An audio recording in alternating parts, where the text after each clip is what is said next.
everybody, BeyondDrewTV here. Welcome back to the channel. Welcome back to a kind of new series, but kind of not, because this is technically episode 2 of Pine Mountain Sanctuary, SimplySavannah's new series. And yeah, she asked myself, S-Dork Wolf, and Zoof to help her out with her brand new series, and I'm so glad she did, because this is an awesome theme to build in. But before we start talking about that and all the fun stuff, I have to introduce Miss SimplySavannah, because she's joining us today. Hello. Hello, how are you? Oh, so good, so good. So glad you're joining for episode 2 of Pine Mountain Sanctuary. Yeah, me too. I was super excited to get a new project going, and for those of you that did catch episode 1, it's just so nice to start a new project with new ideas, new theme, and just kind of, you know, start fresh. Yeah, absolutely. And I'm glad that, again, like I said, you extended an invite out to some other creators, myself included. I'm glad you did, because I finished Thornton Hills Zoo, and then after that, I've been kind of just putzing around with, like, this is a fun little project, and I'm doing a diorama here, and a habitat build here, and, you know, I didn't really, like, have a footing for, like, a new, or I want to do, like, a whole new project by myself. So right when you're like, you know, here's the theme, I kind of want some help, I was like, yes, I'm in, let's do it. Yeah, absolutely. And I think it really helps to bounce ideas off of each other too, because then it kind of helps with that getting stuck in this slump, like I don't know what to do next, because then I have a few weeks while you have the file, or while Estan has the file, or Zoof, you know, and then gives you time to think, and then also you can bounce off, you know, what you're doing. Exactly. So before we get, we are going to totally tangent the heck out of this and not talk about what's going on in the video. I can already tell, but that's 100%. Okay. So before we do that, we'll talk about what I'm actually doing today. So, yeah, again, the general theme for the zoo, for those of you that didn't catch the first episode, if you didn't, go and catch the first episode. What are you doing watching the second episode first? That's weird. But anyways, yeah, this is a zoo set in the Pacific Northwest of the United States, correct? Or like, is there a more specific area? No, just Pacific Northwest. I was thinking somewhere in like the redwood forests.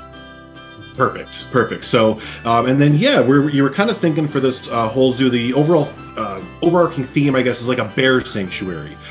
So you gave me the topic here of doing the sun bear first, and that was awesome. Or it was either the sun bear, I think, or the Himalayan brown bear, and I was feeling the sun bear a little bit more, because yeah, right when you said that, I was like, we should do like a sun bear kind of like trail that features like another animal that's kind of, you know, associated with the sun bear. So that's what we're building first here. As I kind of made a little hillside to walk the guests up, because again, for those of you that aren't familiar with the Pacific Northwest, it's kind of a little more hilly, a little more mountainous, so I thought that'd be kind of a nice feature for the zoo. But yeah, as you're walking up Sun Bear Trail here, the first animal you get is the binturong, and always love putting binturongs in and seeing them hang around on the climbing structures and stuff. Yeah, and I absolutely love that you added terrain to it too, because that's something I struggle with. I tend to just flat build and do like some sunken habitats here and there, but like full-on mountains and terrain where the guests walk up and stuff is my weak point. So the fact that you started it off with some terrain, I think fits the project perfectly. Yeah, and I really wanted to kind of do that, because for Thornton Hills Zoo, and those of you that haven't seen Thornton Hills Zoo, it was my main big project I started when the game first came out, and that was set in the Midwest, so I didn't do any terrain work except for making a pond, so I guess that's technically terrain work. But other than that, I didn't really mess with it, so when you told me the setting, and I kind of knew the Pacific Northwest was more hilly, more mountainous, definitely wanted to inquire that, or put that into the zoo here, and kind of push my own boundaries too, because I never build in terrain either, but it definitely makes for really cool vistas and really cool viewpoints. You're gonna see that kind of in the cinematics later and stuff, but yeah, love the way it's looking so far. Yeah, and like you mentioned, the idea for the park was a bear sanctuary to begin with. I kind of came up with that once Frontier added the deep diving to all the bear species. I was like, oh, we should, you know, do something bear focused, and I'm glad that we ended up adding, like, now we have the fennec fox and the binturong as well, because if you think about those little real life sanctuaries, oftentimes they don't just have one type of animal, right? They've got those little animals that fill in the gaps, and I feel like it's going to give a much more realistic touch to the overall project. I think so too. Yeah, and that's a good point. Like the bears are definitely going to be the main focus, right? They're going to get the biggest habitats. They're going to have the biggest crowds drawn to them, and just kind of have the most, I guess you'd say, budget thrown their way, kind of thing. But again, you can't forget about those. I always call them like B and C class animals. You know, like you have elephants and lions, and sure, like grizzly bears, those are your A animals, but you need your binturongs, you need your smaller rodents and mammals and stuff to fill out the rest of the gaps. So yeah, no, definitely have to include those animals. Yeah, so next, I actually think we're passing it off to Estan. He has it now, and he's actually adding wolves to bring in another species. I know we just talked about big animals as being bears, but the gray wolves obviously fit this theme very, very well. So Estan was pretty excited about that. So I think he'll be adding those. And then I think Zoof has taken the Formosan black bear. So those are the two next animals that we can expect in the park. Nice, nice. And then after that, you get the park back after Zoof, right? We start the order back over. Yes, yeah, exactly. And as I mentioned in my episode, we're doing this completely casual. It's very much like, hey, I have a few days here and there. So, you know, it may ping pong, you know, me to you to Estan, but then back to me and then to Zoof. You know, it doesn't have to go in like a chronological order. Yeah, no, we're pretty chill with this, but it's really cool because everyone is definitely, yeah, fully on board with this kind of rustic vibe. I think we're all kind of getting in that, you were kind of mentioning in their first episode, but we're all kind of getting that North American vibe, I feel like, whether it's subconsciously or just because of all the talk of a new DLC coming out that might be North America. But yeah, we're all just kind of vibing with this rustic kind of theme right now. Yeah, absolutely. And when I think about North American, I mean, we have that like New World modern stuff, and I feel like some of that is very North American. So I guess my question is, do you feel like that's another theme that Frontier might do an animal pack for? Do you feel like they've fleshed out North America enough? Or do you think they'll do it as a full DLC with theming and stuff?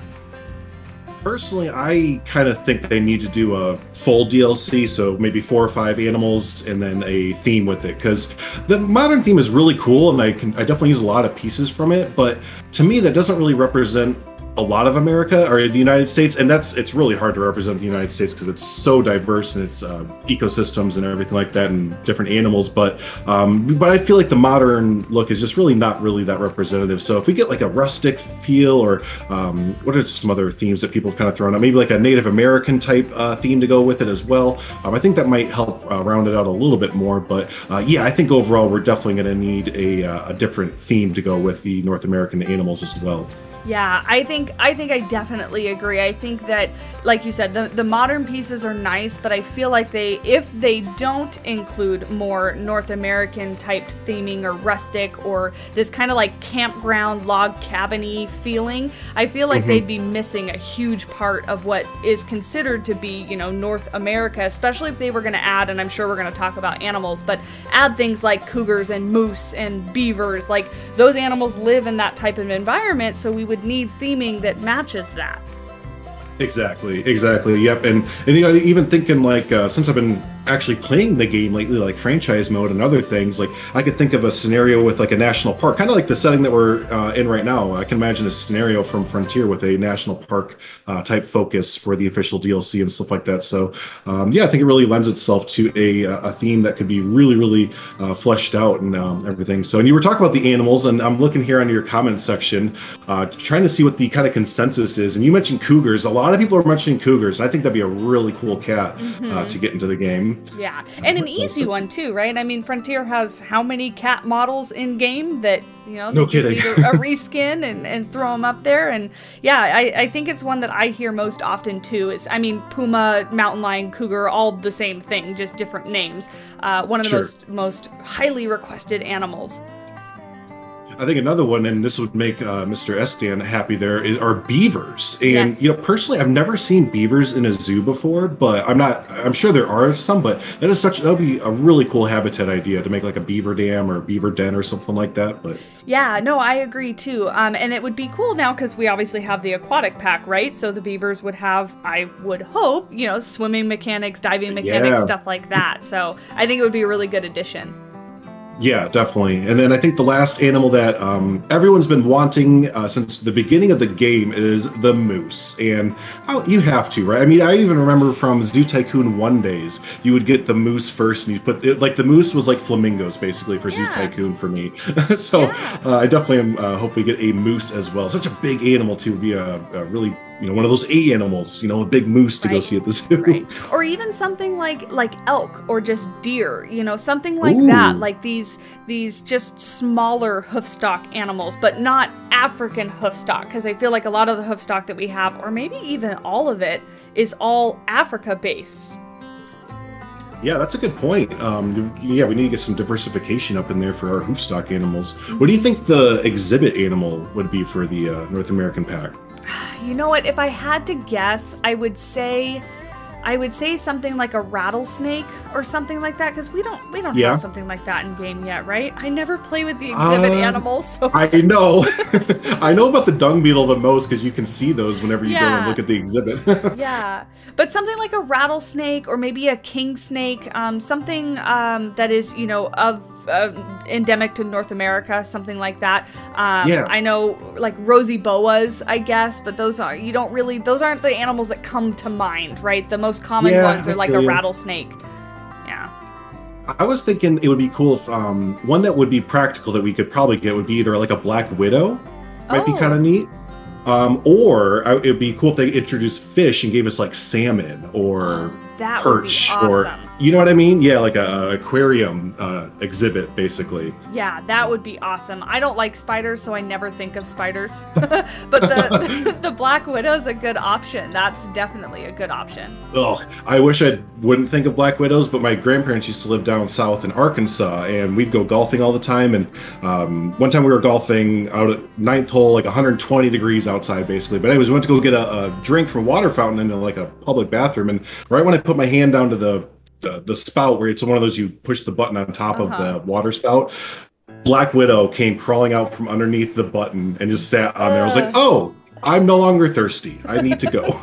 Yeah, no thank you. I think I will I'll always remember Black Widows because of that, unfortunately. But anyways, but yeah, no, it's always fun to talk about the future DLCs, and yeah, we always want to hear what you all think. What kind of themes do you think are coming? Do you think there's even going to be like a theme coming with it, or do you think it's going to be an all animal pack?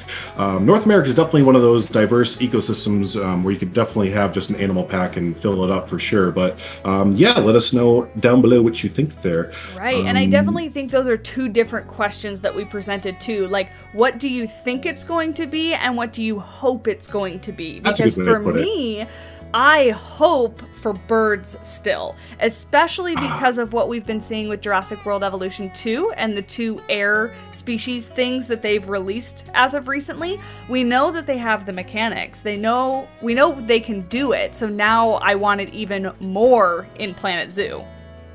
It kind of just feels like a foregone conclusion now, doesn't it? Especially today, as of recording this, the 12th of August, we saw free-flying prehistoric birds, basically. I can't remember what the name of the ancient animal was today, but yeah, we saw free-flying outside of the aviary, which was like, what? Okay, so yeah, give us birds. yeah, exactly. So what do I want it to be? Birds, but I actually honestly think it might be something like North America. Yeah, I think so too. I think it'll be North America with a theme attached to it. So, but yeah, definitely let us know down below what you all think. But yeah, let's go ahead and check in with the video. We went a whole, while without talking about what's going on. Actually, a lot of it was me messing with the path work and the barriers for a long time. I was going to cut that out originally, but I just kind of wanted to show the struggle, because for whatever reason, it's always the struggle, right? The terrain and the pathing working together. I just could not get the pathing to work with the terrain in this, and it was just such a struggle, and I just wanted to kind of keep that in to show that, yeah, it can be a struggle for us content creators. That's what it was. Someone was commenting on my live stream the other day. They're like, you content creators make it look so easy, and you just you sit down. I was like, we are really good at editing, is what you see. Yeah. We cut out the fluff and give you just what you want to see. Right. So I thought I'd leave in the struggle bus a little bit there. But overall, what we're doing is kind of building this sun bear habitat. We have our 2 sun bears. I believe they are 2 females, so let's say they're both sisters there. Or there might be 2 brothers, whichever way. I always like to say that they're siblings, though, if you have 2 of the same sexes. And yeah, we just kind of built them on the side of this hillside and started to really build up the rock structures. And that was a big part of the second half of this build. We'll start to get into, I go super ADHD mode here, and I start to build the sun bear habitat. And then we're going to jump down to where where S. Dan's Pizza ranch is, and then we're gonna jump to like the front. I start to go all over the place, so everyone just hold on. That's kind of what happens with my building. But yeah, anyways, I wanted to start to get the rock and terrain work going, which was a big part of my my build this week. And I really like how it came out because the habitat really has this feeling like that mountain was already there and they really didn't do a whole lot to it except for throw up a fence around this section and throw some bears in there. And that's kind of really like an overarching theme of this park, that if it's national forest or national park land, right, they're not going to do a whole lot of messing. Like I envisioned that they weren't going to come in and chop down all these trees to make room for this zoo. They're going to build around what was already there. So I think the sun bear habitat does a really good job at that. And right when you mentioned, I was a little bit lost to start this. I didn't fully know like which direction to take it, whether we're going to go like this is a established zoo, like a zoo kind of thing, but right when you mentioned national park, I was like, okay, I got it. I know exactly like what you're going for essentially. So yeah, and you mentioned this a little bit in your first episode too, that like when we get the polar bears or some other maybe more exotic type bears that live in like maybe Asia or different climates, like we're not going to necessarily build a snowy habitat for the polar bears or like the sun bears. We didn't put in a lot of like Southeast Asia foliage because it just wouldn't work here. We're in a specific region, so we have to kind of build, and a lot of zoos do this. They'll keep the natural foliage or the natural trees and everything in as long as it works with the animals. And yeah, you see that all the time, and we're kind of doing the same thing here, just working with what we have. Yeah, basically, if they're not going to be poisonous to the animals or harmful in any way, like there's no reason, unless it's an herbivore and they like survive on the plants, then you obviously need to give them the plants that they would want to eat. But like for most animals, they are totally happy living within the environment that they're in a zoo, as long as they've got shelter and food and everything, the basics of what they need. It's not like it has to match the continent that they're from. Right, yeah, and I thought that was a really good point you brought up in the first episode, because I know people are going to say it, like, hey, your polar bears are probably unhappy because there's no snow. And it's like, they do the best they can with what they're given, kind of thing. So yeah. And with that's the what we're polar doing bears, here too. I mean, if I get them, I am 100% not building a 2,000 square meter, whatever they need. They're going to go in a normal sized habitat, like what we would actually see. No kidding. mean, if somebody else gets them, you do you, but I am not making it that big. No, I'm with you there. So, but yeah, and then I can't remember. Do the polar bears have deep sea or deep swimming yet? Is that the recent? I think they do, right? Mm-hmm. Okay, I haven't really messed with deep swimming that much ever since the feeders and the enrichment items. They're still kind of busted and lag my game out, so I kind of stay away from the deep diving animals right now. Yeah, I haven't touched them yet because I'm too afraid. Especially after losing Sakura Zoo, I am too afraid to do anything that might potentially crash my game. So I haven't looked at underwater stuff since the update. Yeah, and that's just, hopefully we get an update for that soon there. But man, it seems like it must be a pretty big buggeroony there. But yeah, because they are 100% aware, so it must just be something that's difficult to fix. Something I wanted to mention before the episode wraps up. We only have like a minute left there. Shout out to a lot of Blueprint people: Toves, ZZ, and there's one other person I'm forgetting, but I will link it all down below. They made some amazing. Oh, you you made a fence. I used those three. They're fence packs. We used Toves' amazing Go Away Green backstage fence pack, which is just like so good. We used ZZ's fence pack, and then we used a fence from your fence pack as well, because I love the fence pack revolution going on right now. It's like every creator is just putting out fences, and it's like, yes, more of that. Yeah, those little bits that are super useful. Yeah, no, they are. So, but yeah, no, like I said, we are actually, that flew by, 20 minutes flew by really quick there. It always helps when there's someone else on the call with you. So, but yeah, there's going to be some cinematics here at the end so you can see everything in its prettiness there. And yeah, we get a lot better views. I know we've been kind of ADHD building in this build a little bit, so you get a little bit of a better grasp on what it all looks like. But yeah, so yeah, the next episode is going to be on SDN's channel, right? With the wolves? Should hopefully be Sunday. Okay, so yeah, this Sunday you can catch over on SDN's channel. We'll link that down below as well. After that, it'll be Zoof, and then back over to Savannah. So yeah, you have the whole cycle. You have all the builders cycling around and stuff. So yes. Cool. But hey, awesome. Thanks so much for joining me, Miss Savannah there. And yeah, again, thanks for getting me on board with this project too. That's so much fun. Yeah. Nice. So, but hey, thanks so much everyone for hanging out. Always do appreciate it. If this is your first time hanging out, don't forget to subscribe to the channel here. Stay up to date with more of the build. Also hit the like button. Does help out the channel. Helps out the video a whole bunch there. But yeah, hey, thanks so much everyone for hanging out. Until the next video, y'all have a good one. See ya.